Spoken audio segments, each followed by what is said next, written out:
Guys, welcome back to Wide Awake News Radio. I'm your host, Charlie McGrath, the 18th day of September, Tuesday. I want to thank Eric Lovely for flying solo most of the first hour tonight. Again, he'll be doing that Thursday as well. I have family obligations, which is the same thing as saying I need to attend a 12-year-old football game, because if I don't, I would be remiss. So he's going to fill in he's going to cover the entire program on Thursday.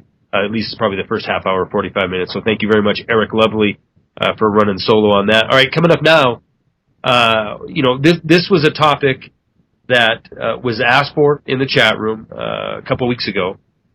We had somebody we had a caller wanting to talk about the comprehensive annual financial report, and we barely had any time to get into this. So I said I was actually made to promise we would do a program on it, and of course, Karen Tostado, knowing everybody who's ever been born on this planet, knew exactly who to go to, and that was Walter Burien. So, Walter, welcome to the program. Thank you very much for joining us tonight, and I look forward to being educated about the CAFR and all of its malfeasance. Welcome to the program. Good evening to your listeners, and we're going to be talking about something which will probably be the most important topic they've heard in their lifetimes, which is... let's get into it. What is the CAFR? Well, the CAFR, it stands for Comprehensive Annual Financial Report. Going back into 1946, a group called GFOA, Government Financial Officers Association, they're at gfoa.org. Nice government-sounding acronym, 100% private association. They started pitching government to go on the annual financial reporting accounting structure, just like any other company, AT&T, IBM, Microsoft, Apple. And in 1951, the first large entity to go on the annual financial reporting accounting structure was Manhattan. And 1977, it was basically the standard. And just to qualify one very important point, the entire time this was going on, what the public was being given were selectively created budget reports. Here's our city's budget, our school district's budget, our state's budget, and a budget report is strictly projections of expenses for the year. Right. Just as much as if you did a budget for your house.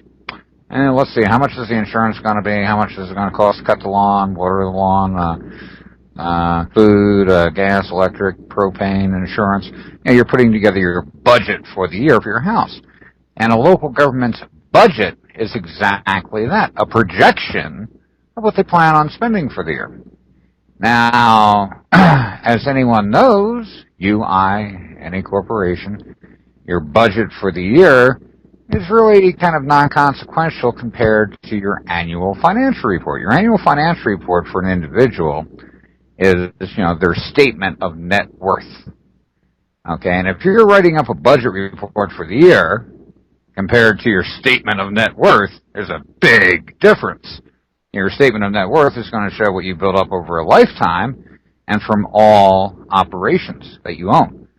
If you're determining your budget say you have a job working as an electrical engineer, and you determine to write your budget for your house from your salary, okay?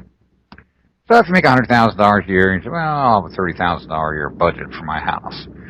But, if you ran two side businesses and also have been investing for the last 30 years and had a $1.5 million portfolio, when you look at your $30,000 budget for the year, it's rather non-consequential to your entire statement of net worth, which would include your salary, your $1.5 million investment account, the equity in your two little businesses you have on the side.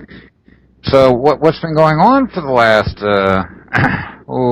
70 years is, as this developed, government was giving the public a selectively created budget report. And the way they compiled their budget reports, it showed where tax income was brought in and tax income was expended.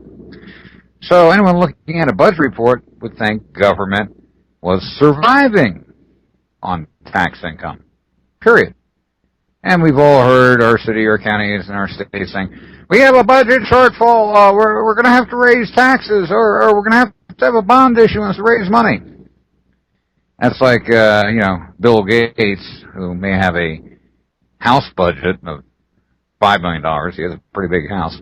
And, net worth of, $60 billion. Saying, well, on my budget for my year projections, I had $7 million allocated, and it's going to cost me $8 million, so can I borrow $1 million? No, he's going to pull from his, multi-billion-dollar net worth. But that was never done openly within government. So, effectively, the biggest shell game that could have been played on the population of the United States was played over the last 70 years of, presenting selectively created budget reports and holding back their statement of net worth, which was the Comprehensive Annual Financial Report.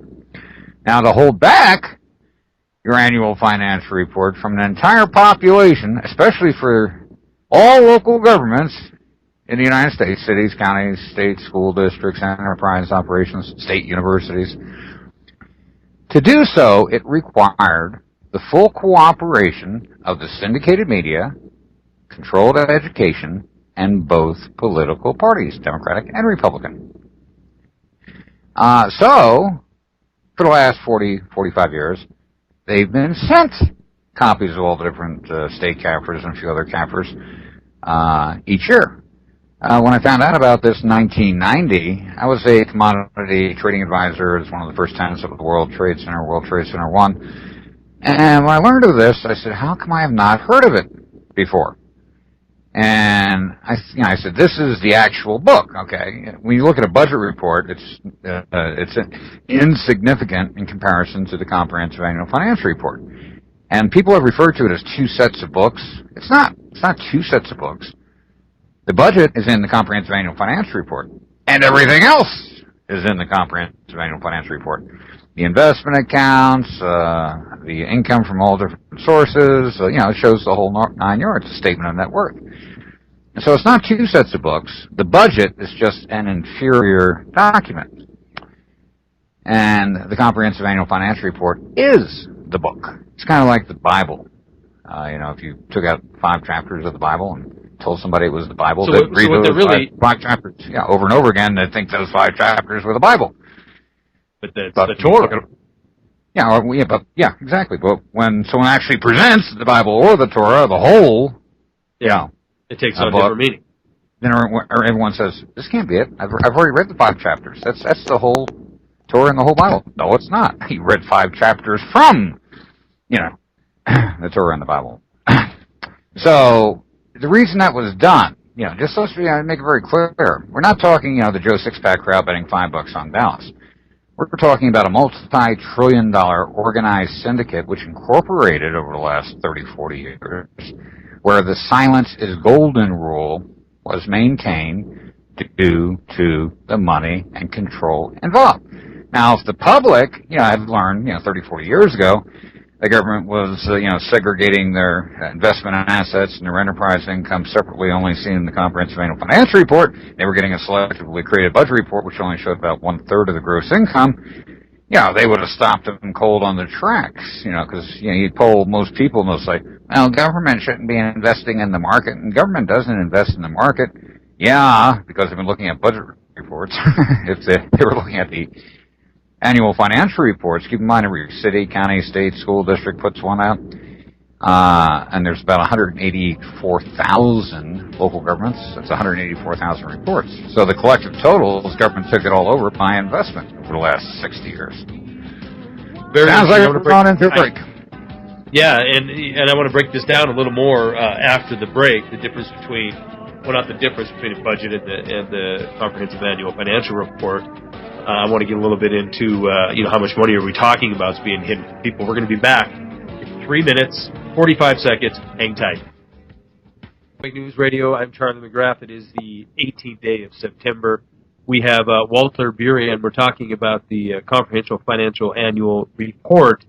And the two basically, I have called it two sets of books, but you're saying it's really not. It's one set of books. We're only being shown part of it, which is the budget, which is what they project to spend in the next whatever quarter or the next fiscal year, and we're not seeing all the investments. What's that? For the year, yeah. For the year, right?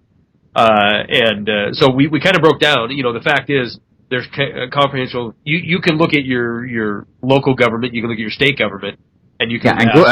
Google is your friend. Say, for example, you wanted to pull up the City of Miami Comprehensive Annual Financial Report.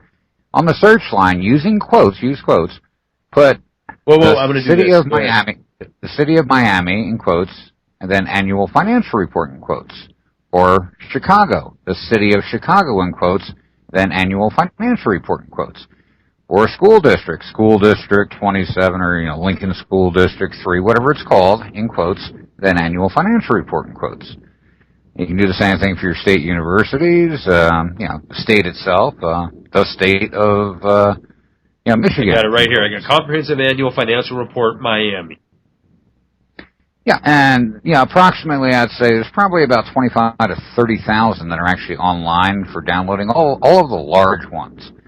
Right. And what I recommend people to do, if you look at your normal annual financial report for city, county, or state, they don't want to show what they're holding and whom they're holding it with. So what they do is they give combined, consolidated financial columns.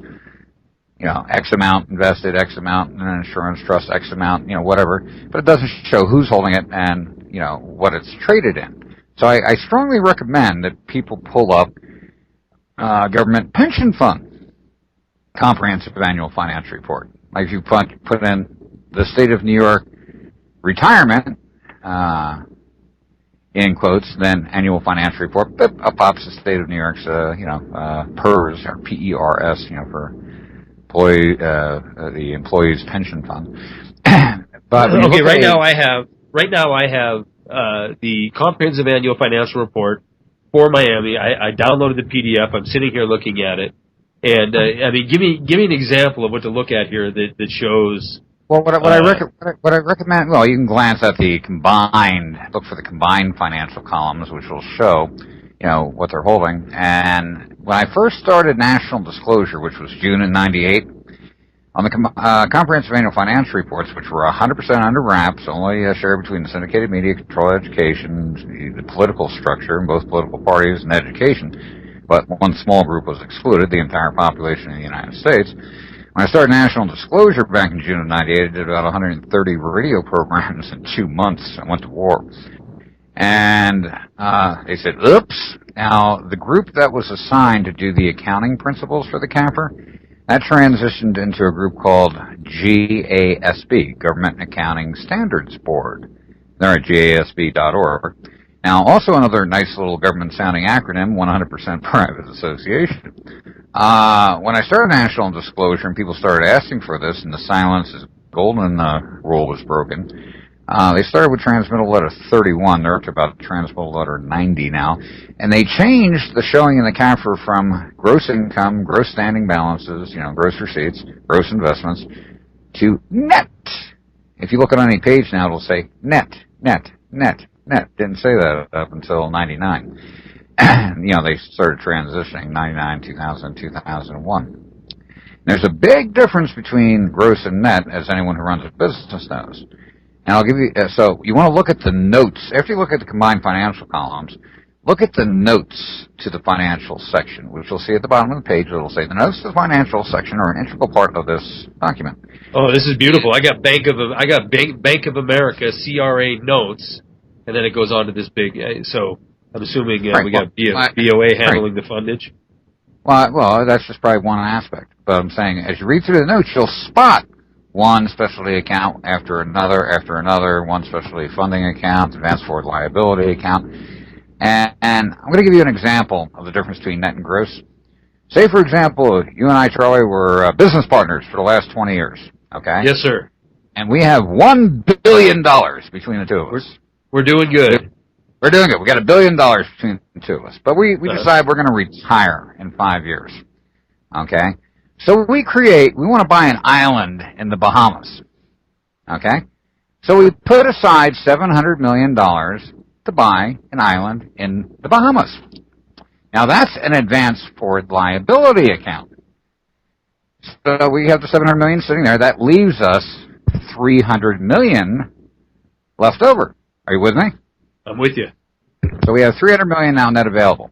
Now, if we project our operating expenses for the little businesses we run and everything else, say we project our expenses at $325 million. Okay? Yep. Being that we have $300 million net available, that now appears that we're $25 million in the red. Okay? Well, if we actually only spend $200 million for the year, we have a surplus of $125 million, you know. So it's very important when you look at any budget that it's strictly a projection of what they want to spend for the year, not what they've actually spent. And if they don't spend that amount for the year, then they have a surplus. And if they want to move that surplus off someplace else, they've been doing that for decades. Now, everyone knows, I mean, for the last 100 years, government is not supposed to operate at a profit. Correct? That's correct. Okay. Hold that thought. Hold that thought. We're gonna do this break, and then get into the the for-profit government aspect of it, and we can prove that without a shadow of a doubt, even without the CFAR. It's very self-evident that the government's in this for profit. We're gonna be back. I'll show you how. All right, very good. We'll be back in a few minutes, guys. Hang tight. I got to hear the rest of that example. Welcome back to Wide Awake News Radio. We are being educated on comprehensive financial annual reports by Walter Burien, and he was giving me a nice example. Look, during the break, and obviously we're going to run out of time before we can get real deep into this. I like the personal examples. I'll give that personal example, but let me finish off where we left off. Fine. Let me go ahead and let the audience know the question I posed to you, because you had said, pick Miami for an example. So I did. And when you were talking in the last segment, I'm looking through this report, and it's fairly straightforward. I mean, it looks like a budget report you'd see from any corporation or any company. And what struck me though is all these major too big to fail institutions that are just raking in gobs and gobs and gobs of dough through these municipalities. In this case, it's Miami.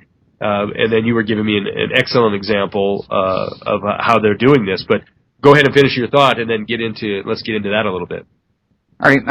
The key point is, how do they get around, where they're not supposed to operate at a profit? How do they operate at a profit?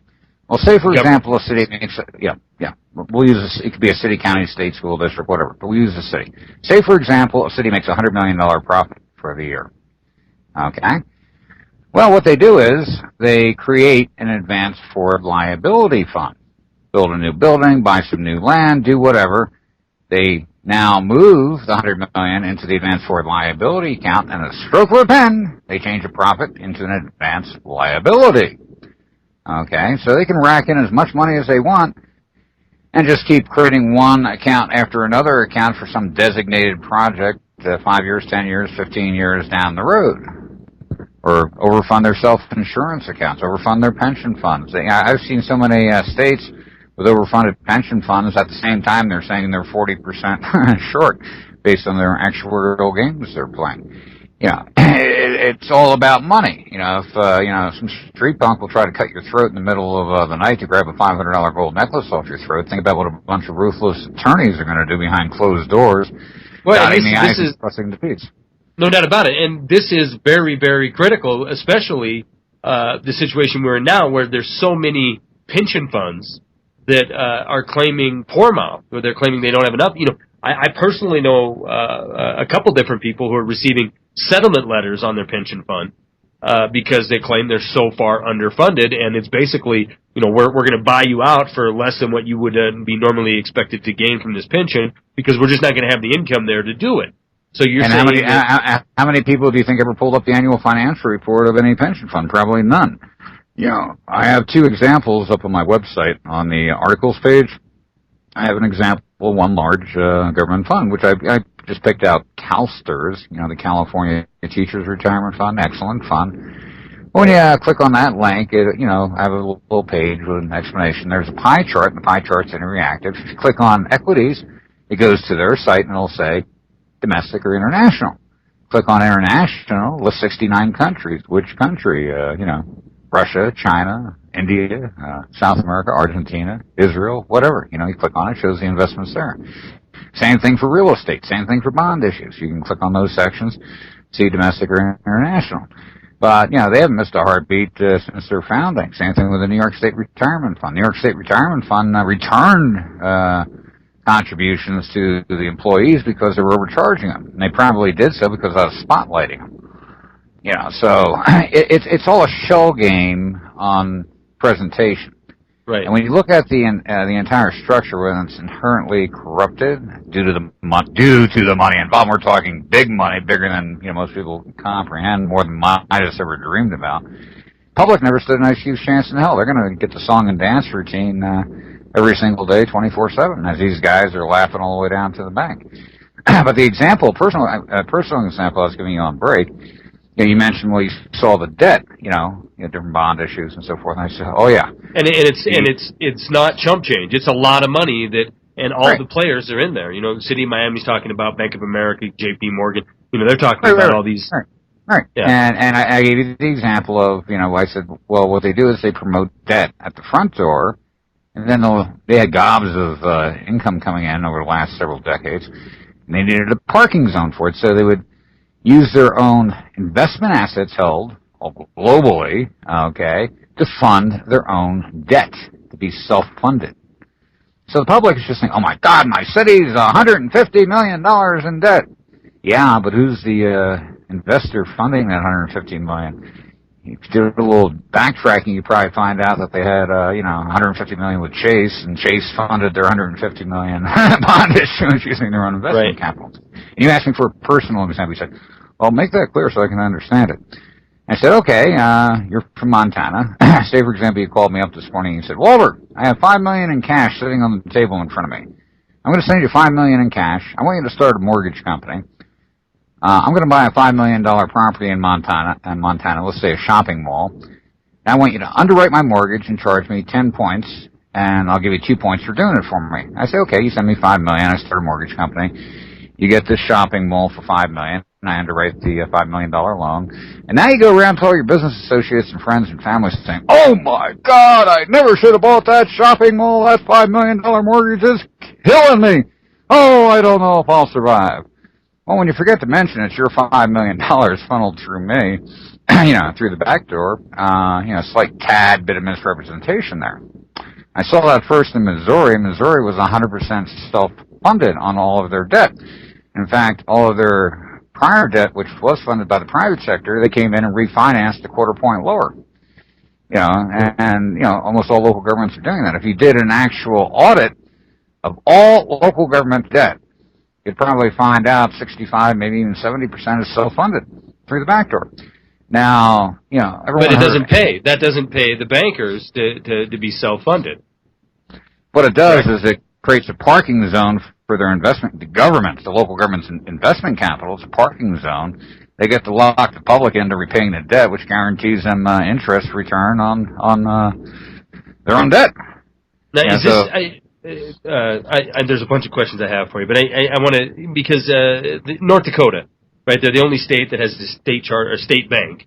Have you done any research on their comprehensive financial annual report? Not really, but I looked at the banking structure, and they're basically using their own assets to fund any debt they have, and they keep the interest rates low, and they haven't run into any problems whatsoever. And North Dakota has a very small population. Sure. There's two words that apply here for the last 100 years, and that's greed and opportunity. And I'll throw in a third word, unrestrained. And when you're talking about the money involved, it's massive. Now, I'm going to state something which, if I heard it for the first time, I wouldn't believe myself. But I've been doing this for over 15 years now, and my specialty is looking at the gross, of all local governments and federal government. The forest. Government constantly keeps waving branches and leaves in your face to distract you from looking at the forest. So in 2007, I compiled the gross income of local and federal. Now, what the public is familiar with is taxation. As I mentioned, budget reports are based on taxation. What I'm looking at is the annual financial reports, the investment income, enterprise income, and taxation. And since 1999, the investment income exceeded all taxation collected in this country. Now, the collective, local and federal, from tax, investment, and enterprise was about $14.7 trillion. Had to do a lot of factoring and averaging and so forth, but usually pretty accurate. And the total gross income of the population, wages, salaries, investment income, was $11.8 trillion. Okay, if you take off taxation, direct and indirect, the population had about $6 trillion net after taxation. Now, government had 14.7. And here's the amazing point: the GDP of this country is only for that year was only 14.4 trillion. Yeah, and I want to break that incredible difference. Well, the quick notation is, how could government bring in more than the GDP of this country? They outsourced and they do trillions of dollars offshore, where they get their biggest rates of return, about 2.8 trillion in 2007, which pushed them over the top of the GDP of this country. Walter, hang tight. We're going to take our last break of the program. We'll break this down a little bit more on the backside of this break. Hang tight. Charles McGrath, I'm going quick because I don't want to run out of time here, because Walter was telling me something during the break, a take on the collapse of 2008 that makes a lot of sense. Walter, go ahead. I mean, we were talking about banks, but really, it's when all these bailouts occur, it's bailing out the profits. As I mentioned, a bank, its corporate net worth maybe $1 trillion or $2 trillion. Like J.P. Morgan Chase, prior to the 2008 collapse, their net worth was $1.4 trillion. By the way, after the 2008 collapse, by 2009, they increased their net worth up to about $3.2 trillion. By the way, but a bank may have $100 trillion, $90 trillion, $80 trillion on deposit. It's their investors. Okay, institutional funds and so forth. Who are their number one investors? It's not the private sector. Government institutional funds is the primary investor, with banks, insurance companies, and brokerage houses and so forth. So on the too big to fail aspect, it wasn't bailing out the banks or the brokerage houses or anything else. It was, bailing out their own holdings to make sure they didn't go into the red. Okay? Government investments. And that's why, they did their little shell game promotion. Well, we got to save this bank, we got to save that brokerage house, we got to save that insurance company. Yeah, why? Because they were the primary investor with those companies, and they wanted to make sure they bailed themselves out so they didn't take a loss. Isn't life sweet? But who is the they? That's my question. I mean, is it? As I mentioned, there's 184,000 local governments. There's about 20,000 different federal government operations. No. I agree. Each with their own assets. I agree with what you're saying. But my question is, we're saying the government is bailing out themselves from these, and then making money hand over fist. But I mean, is it the special interest controlling these institutions that is collaborated with government? The special interest, when they started this in 1946, they figured, well, let's create the biggest shell game on the face of the earth. We'll promote budget reports. The government can promote budget reports and hold back their investment wealth and their enterprise income on the annual financial report and let it grow. And we'll have unlimited investment capital to invest in our corporations, real estate projects, domestic and international. Worked out great for them in the 50s, 60s, and 70s, but the structure had built up so grand by 77. Government was the one holding the investment accounts, that had control over the investment accounts. So the families and the big boys on the outside that kind of started this, they lost more and more control as time went on. Now they're still consults, now they still advise, but they're not controlling the shots anymore. Government is, because government became the big overbloated, spoiled kid with the multi-billion-dollar cash flow. You're going to follow what I want to do, not what you want to do. Very simple. And, it's an arrogance factor. And the thing that's really scary is that the attorney network saw what was happening, and they came in and took over. 70% of your congressmen, senators, mayors, the city council, they're attorneys. That's no accident. People vote for people they don't even know they're an attorney. there's no separations of power doctrine anymore. You now have the judicial, administrative, and legislative all controlled as one through the minions of attorneys running the whole show. All dotting the I's and crossing the T's behind closed doors, treating the public as useful idiots as they build their financial empires of unequal proportions. They clamor around saying they're broke as they've increased their income 20, 30, 40, 50%. A good example is L.A. County. In 2007, L.A. County, its normal operating budget was $17.5 billion, as you can see in their CAFR. And then the 2008 bubble hit, and they're crying, bankruptcy, we gotta fire employees, cut back on pay, this, that, and the other thing, as anyone in L.A. County knows. Well, come 2012, with them pulling in the belt, making all these drastic cuts, you would think that their budget stayed level or actually went down a little bit, correct? Yeah, it wouldn't seem that way, yeah. Well, here's reality for you. They went from $17.5 billion in 2007 to $25.8 billion in 2012, a 47% increase in 5 years. If that's not in your face, I don't know what the hell else is. Well, let me ask you this: the public gets masterfully entertained, with the soundbite conditioning and the La La Land approach and the pop culture media. Let me ask you this: with about 6 minutes here to go. Give us a breakdown from what you've your research has shown. What is the true financial condition of this country? 110 trillion conservative liquid investment assets, both between local and federal, easily. Did you say liquid? Liquid, and that's both domestic and international. As I mentioned, internationally, which has been their best rates of return, conservative is 45, maybe even 50 trillion, probably about 14 trillion in China. Okay. And, the aspect of NAT, GAFTA, all the trade policies, they were designed to guarantee profits on the pre-positioned government holdings. They did it in Mexico. They drove the Mexican peso down through the floor. They sank in about $485 billion into Mexico. Peso rebounds and made a killing on the currency exchange rate. Opened up with GATT and NAFTA, the Mexican border. Then anything you looked at in Walmart and Kmart at the end of the 80s said made in Mexico. Then they did the same with the Soviet bloc countries, baited them in with dangling $2.5 trillion investment capital to get Gorbachev to go democratic and disband the Soviet Union. They sank in $2.5 trillion. During that time period, a lot of items picked up made in Yugoslavia, made in Poland, made in Russia. Then China was the big apple to pick. 1999, when the Chinese came online and under agreement, we sank in about $3 trillion into China and opened up the floodgates of Chinese goods.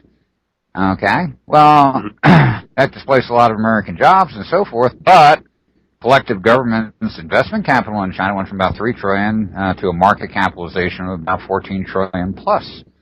Yeah, so when you hear the useful idiots on the internet saying, "Oh my God, China has $2.5 trillion in dollars in reserve, they could collapse the dollar." If we called in $4 trillion of our investment capital in China, China would be a slight tad bit short. In fact, China, their smart little cookies about 2 years ago, they cut off any further investments from U.S. government or corporations controlled and owned by U.S. government by majority stock ownership. And about 8 months ago, they opened up the door and they said, well, you can invest more in China, but the Chinese government has to have 50-50 matching investments in whatever you invest in. Smart little cookies. When does it all fall apart? I mean, does this shell game just keep going on and until, They promote to the public it's falling apart all the time because that keeps the public from actually looking. And on a personal example, again, it's all psychology. If you had a neighbor on your right, say John's on your right, Larry's on the left, and John knocks on your door, "Hey, I lost my job, I got to borrow $2,500, mortgage company's going to take my house, can I borrow $25?" And you're there, "Okay, give him $25. Larry on the left knocks on your door. "Hey, I'm taking my citizen citation to Munich, Germany for the Oktoberfest. Going with Willie Nelson, Mel Gibson, and Margaret. You want to go?" And you're there, "Sure." Right? So you fly to Munich, have a great time, come back. John knocks on your door, wanting to borrow some more money on you, and kind of close the door. And Larry calls you up again, saying, "Hey, we're going to the Alps this weekend. You want to go?" And you say, "Sure." Well, when you get back from the Alps, you're searching the internet, finding out everything about Larry, who he is, where he made his money, who he knows, what's important to him. You're turning over every single rock. Well, the bottom line is, government plays very good Johns, even though they have the net worth of a billion Larrys. Here's the deal. I got a question coming in from the chat, and I'm looking at the clock. It's running out of time quick here. So I want to ask you this one. It's from Stanton G in the chat room. What percentage of the average CAFR report or a CAFR is actual money, and what percentage is only physical assets such as computers, desks, government vehicles, etc.?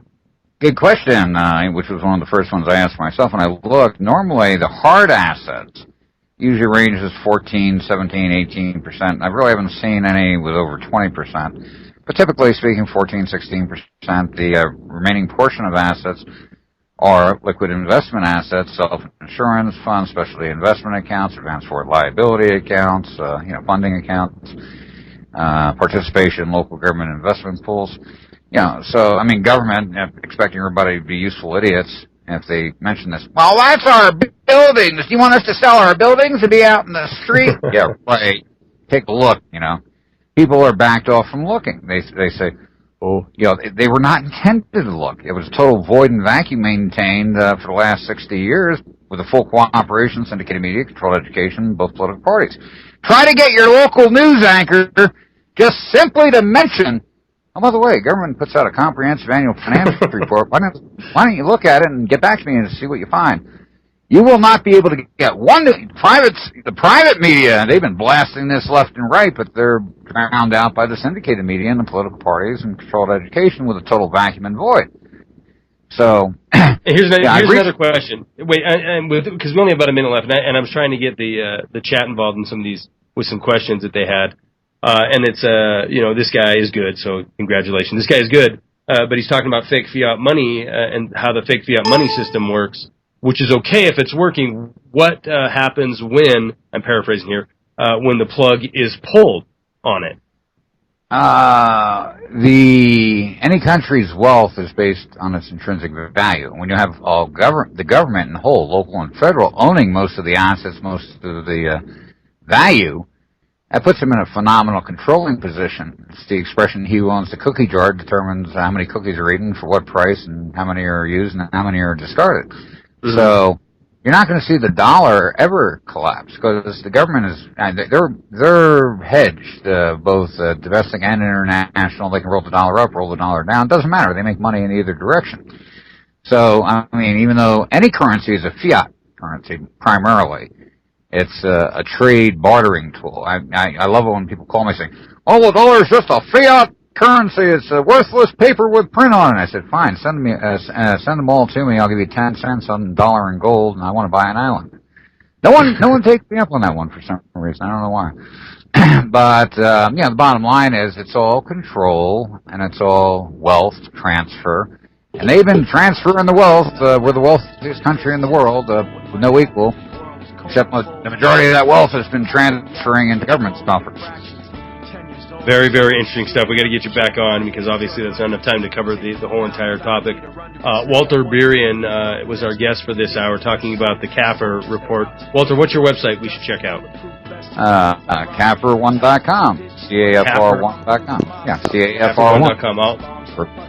Yeah. And just Google government wealth to get about 400 million hits. My website's number one. All right, man. Thank you very much, Walter. I appreciate you hanging out with us and educating us on this. Very, very interesting stuff. All right.